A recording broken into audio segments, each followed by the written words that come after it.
medo disso, mano. Olá pessoal, tudo bem? Eu sou o professor Fábio e vou aqui apresentar as apresentadoras do programa. A Tabita, com 2 Bs, sendo um deles mudo, né? Ela gosta de ver televisão, ela assiste Game of Thrones. Assiste Game of Thrones. Assistam todos Game of Thrones. É muito legal. E entende, inclusive? Entendo? Ah, que bom, eu nunca vi, então eu não sei. Demorou pra exatamente entender, mas eu o que entendi. E a Júlia, que joga basquete. E deve jogar basquete bem, porque tem 2,5 metros de altura, né? E vive naquela geleia existencial da vida, né? Por isso joga basquete, eu imagino, né? É isso? Apresentadas? É isso. E nós vamos apresentar o nosso convidado. O nome dele é Fábio Darius. É Darius. Darius. Cadê o Augusto, na verdade? Ele é um exímio jogador de xadrez, toca piano, é melhor tocador. Melhor pianista. Melhor pianista do Lagoa Bonita. Lagoa Bonita. E do universitário também. E do universitário também, sendo muito conhecido por todos nós. E nas horas vagas ele dá aula de história aqui no NASP. É, quando sobra. Vamos só pra só às vezes. O tema de hoje é as eleições dos Estados Unidos. Como todos sabem, o nosso querido amiguinho imprevisível, populista, Trump ganhou as eleições e a gente vai discutir um pouquinho sobre esse tema. No dia 8 de novembro, o republicano, também chamado como republicano populista imprevisível, Donald Trump foi eleito presidente dos Estados Unidos. Desde então, vários memes estão representando a opinião da mídia e dos norte-americanos e até os brasileiros, claro. A gente não podia deixar de zoar os outros países além do nosso. Vamos começar pelos memes. Gente, é porque assim, ó, desde que o Trump foi eleito, os memes sobre ele ficaram Muito famosos. É porque, cara, os caras são muito criativos, eles falam muita coisa e os memes são muito engraçados. Então a gente escolheu alguns e aí o professor Fábio vai comentar com a gente os memes e o que eles representam, se eles realmente representam a opinião da mídia e dos norte-americanos e dos brasileiros. Quanto ao que aconteceu. Sim. E ele vai falar Ok. a opinião dele também. Beleza. O pessoal tá vendo esse meme agora? Isso, Ah, beleza. Então eu vou falar desses memes, isso, é isso. pode falar. São ridículos, né? O Trump, na verdade, é um... Quanta gente lê? o Trump não tem nenhum apelo de acordo com a grande mídia, né? A mídia que de fato tende a formar as opiniões dos americanos, né? Então eles demonizaram o Trump e quando um bebê chora no colo de um candidato é porque realmente o bebê sente, né, que a pessoa não é boa, né? A menininha ali que foi coroada Little Miss Sunshine, não sei das quantas lá, em pânico com o Trump, né? E feliz da vida com o Obama e a própria águia, símbolo dos Estados Unidos, bicando o Trump enquanto parece a águia de estimação do Obama, né? A amiguinha de infância dele. E eu acho que esses são os mais significativos, mas certamente não os mais poderosos, né? Com mais apelo. Porque alguns sequer poderíamos mostrar aqui, tal não sei qual é a palavra que posso falar também, mas o apelo mesmo, né? A imprudência, né? Sim, a falta claro. de respeito, de educação, né? Contra o candidato agora presidente eleito dos Estados Unidos, Donald Trump. Parece uma piada falar isso, né? Parece uma Donald piada. Trump, presidente eleito dos Estados Unidos, né? Mas enfim, ele venceu, né? E temos mais algum meme? Temos mais algum meme. Vamos ver o dos Simpsons? O dos Simpsons. Como sabem, herdamos um orçamento bem ruim do presidente Trump. Olha, no ano 2000 houve um episódio dos Simpsons em que a Lisa se sagrou presidente da República dos Estados Unidos e recebeu um país totalmente quebrado porque o seu antecessor era precisamente o presidente eleito Donald Trump. Então no desenho você vê um gráfico descendente com as contas públicas destruídas e o assessor dela, talvez o Milhouse, não lembro quem era agora, fala que o país está quebrado, né? E aí cita que justamente quem quebrou foi o presidente Trump. E é significativo que eles pegam no pé do Trump desde muito antes dos anos 2000, né? Trump aparece no Esqueceram de Mim, uma cena do hotel em que ele ajuda o Macaulay Culkin quando lhe dá alguma informação. Há uma referência direta ao Trump no De Volta para o Futuro, quando o Biff, lá que é o inimigo de todo mundo, consegue informações... Hã?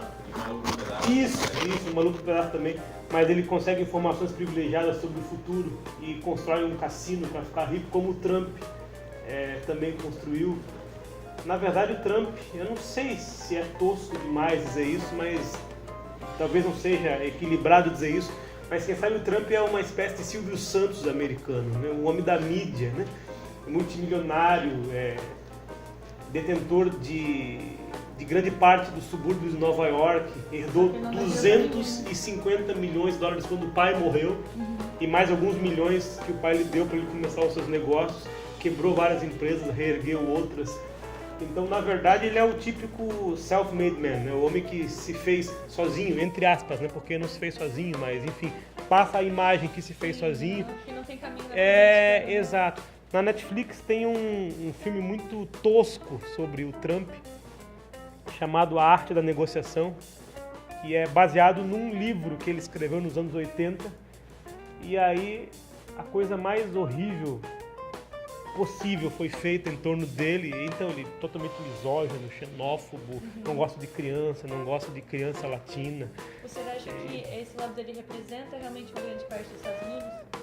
Representa, tanto é que ganhou. Só que na verdade ele ganhou não pelo voto popular.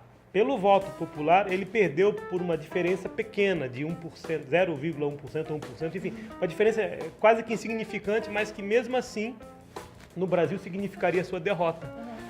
Mas a grande parcela que votou no Trump, e assim eu entendo, não sei se de fato isso é verdadeiro, porque é necessárias mais análises, né? Mas o voto que deu a eleição para o Trump foi dos que costumavam não votar. Porque, na verdade, os democratas tinham todo o apoio da mídia, né? Então, os queridinhos de Hollywood votavam e votaram na Hillary. E as grandes bandeiras dos queridinhos da Califórnia eram as bandeiras da Hillary, que são as bandeiras da democracia, pelo menos atual, né? Ou seja, lutar contra o preconceito em relação aos negros, enfim, a favor da comunidade gay, enfim, das liberdades, etc. e tal. É por isso que você via o tempo todo esses artistas falando bem da Hillary, detonando o Trump. Mas quem votou no Trump é basicamente o homem branco, americano, que não tem diploma universitário e que está com dificuldades de manter o seu emprego e quer pagar suas continhas. Então me parece que quando o Trump falou que ia expulsar todos os mexicanos, ia fechar as portas dos Estados Unidos, favoreceu a própria política interna, segundo a visão desses que nele votaram, né? E talvez precisamente por isso ele venceu. Agora o Trump é tosco, assim, enquanto homem da política, mas mesmo essa tosquice lhe favoreceu, porque algumas pesquisas indicaram que, sendo ele tosco, ele não tinha os vícios de um político que falava com o politicamente correto. Ou seja, mesmo a sua tosquice lhe favoreceu, e eu entendo que ele pode ser tosco de verdade, mas ele é muito inteligente. Sim. E usou tudo isso a seu favor. E deu no que deu. Em 20 de janeiro do ano que vem, Donald Trump será empossado presidente dos Estados Unidos, para o bem ou para o mal, né? Porque uma coisa é certa, o futuro de todo o mundo, e desde já o presente, depende dos Estados Unidos, né? Então, o senhor acha que quais vão ser os maiores impactos aqui no Brasil em relação à votação dele lá, à eleição dele lá? Sinceramente, eu não sei, acho que ninguém sabe, e quem diz que sabe, não sabe que não sabe. E eu vejo dessa forma, porque os republicanos, eles não costumam ser protecionistas, e o Trump tem um discurso altamente protecionista. Na verdade, os republicanos, historicamente, defendem os menos favorecidos, e o Trump é multibilionário. O Trump tem um discurso e dificilmente ele realiza o que ele fala, o que pode ser até bom, né? Em algumas questões.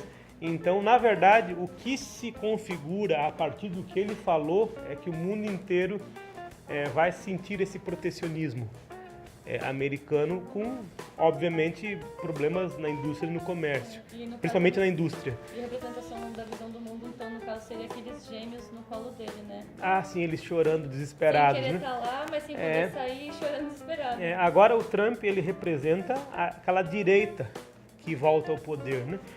No Brasil, a direita voltou ao poder, na Argentina, a direita voltou ao poder, no Chile, Na França, a Marine Le Pen tem grande chance de ser eleita ano que vem. A Alemanha tem grupos neonazistas ressurgindo. Um filme sobre o Goebbels foi lançado agora para que as pessoas percebam o que acontece quando a extrema-direita assume o poder. Ou seja, é um péssimo momento para ser de esquerda hoje no mundo, né? E, de fato, é terrível. Essas pessoas têm sofrido retaliações e ameaças. E o Trump representa tudo que de pior existe nessa direita, né? Não sei se não foi aquele voto de protesto, como os paulistas que votaram no Dória, nos paulistanos, né? Porque o Dória não era político, né, afinal de contas, né? Enfim, quem viver verá. Talvez o apocalipse seja mais próximo, esteja mais próximo com a vitória do... Bom, ele sempre está, porque cada dia, né? Isso é redundante. Mas enfim, né? Agora a gente talvez perceba, né? Talvez perceba alguma coisa nesse sentido com o Trump. Eu não consigo imaginar o Trump sentado na mesa presidencial no Salão Oval fazendo alguma coisa, entendeu? Se bem que a Hillary era a mulher do establishment, né? Ou seja, a dona do poder, né? a candidata do 0,1%. Né? Quem sabe nisso foi bom o Trump ganhar. Mas é tudo especulação. Na verdade, quando eu falo isso, eu falo porque eu sou otimista mesmo. Porque eu não acho que foi bom que ele tenha vencido. Na verdade, a boa notícia foi que a Hillary não ganhou, né? A má notícia foi que o Trump ganhou, né? Ou seja, não há boas notícias, né? Estamos, de fato, a um passo de despencar rumo ao desconhecido, né? Hashtag volta Obama, né? Saudade. Hashtag volta Michelle, né? Obama. Porque começou já uma contagem regressiva. Michelle Obama 2020. Quem sabe, né? Vamos esperar. Ou não, né? Teve gente até fazendo relação, mais nesse negócio de meme mesmo, que o Trump ganhou porque o Temer já tinha ganhado, porque os dois começam com T.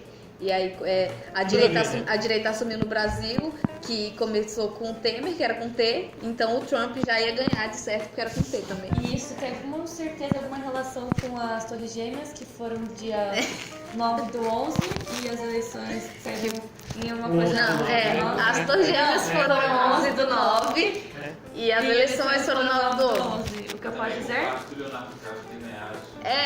Na verdade, de fato, houve alguma mudança na rotação da Terra quando o DiCaprio ganhou o Oscar. Isso é óbvio, né? Isso pode ser, inclusive, cientificamente estabelecido, né? E dali pra frente, só coisas ruins começaram a acontecer. Os Illuminati vão dominar o mundo, cara. Aqui, ó. Perfeito, né? Análise profunda, Complexa. Eu não teria nada de melhor a acrescentar, além dessa sua análise assim, perfeita, viu? Certamente os Illuminati vão tomar conta do mundo, certamente. Então, gente, tá tudo bem. A gente tá tudo bem. Mas enfim, o negócio do Trump ficou tão tenso que a gente levou uma equipe pras ruas. Na verdade, foi pra faculdade, não foi na rua. Pra perguntar pro pessoal o que eles acham que vai acontecer, né? Com o governo do Trump em 2017. Como eles acham que vai ser, como que vai influenciar. E a gente também perguntou pra eles o seguinte: se o governo do Trump fosse um filme, qual seria o filme? Eu acho que pode ser que seja uma coisa ruim. Eu acredito que vai ser ruim. Se o mandato do Trump fosse um filme, qual nome você daria? Eu diria A Espera de um Milagre. Como você acha que vai ser o governo do Trump? Eu acho que vai ser um governo com muita estabilidade. Não vai ser um governo muito incerto. Por causa da linha que ele segue, do padrão comportamental dele, eu acho que vai ser incerto. Se o mandato dele fosse um filme, que nome você daria? A Conquista do Incerto. Como você acha que vai ser o governo do Trump? Gente, eu acho que vai ser uma palhaçada. Vai virar bagunça. Já tá complicado o negócio, né? E se o mandato dele fosse um filme, que nome você daria? O Último Dia da Terra, já tirou recebeu. Ele pode até reerguer os Estados Unidos, mas tipo assim, ó, expulsando todo mundo de lá, só ficando americano mesmo, país da liberdade. Uma babá quase perfeita. Fechou, vai. Como seria o mandato dele? E se fosse um filme, que nome você daria? Olha, filme, não sei.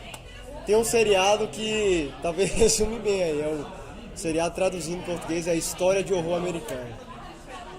Basicamente. Então, professor... A Juliana...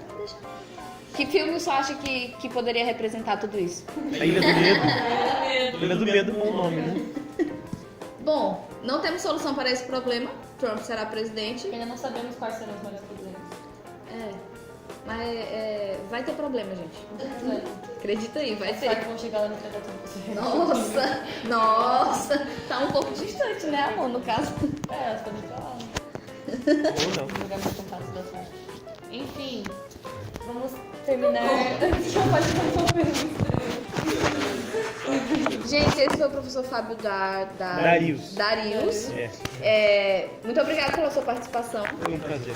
Gente, qualquer coisa, se vocês quiserem, comenta aí embaixo o nome do filme que vocês achariam que vocês acham que representa bastante a situação atual do mundo todo que tá sofrendo. É isso aí. Até o próximo Foca na Semana.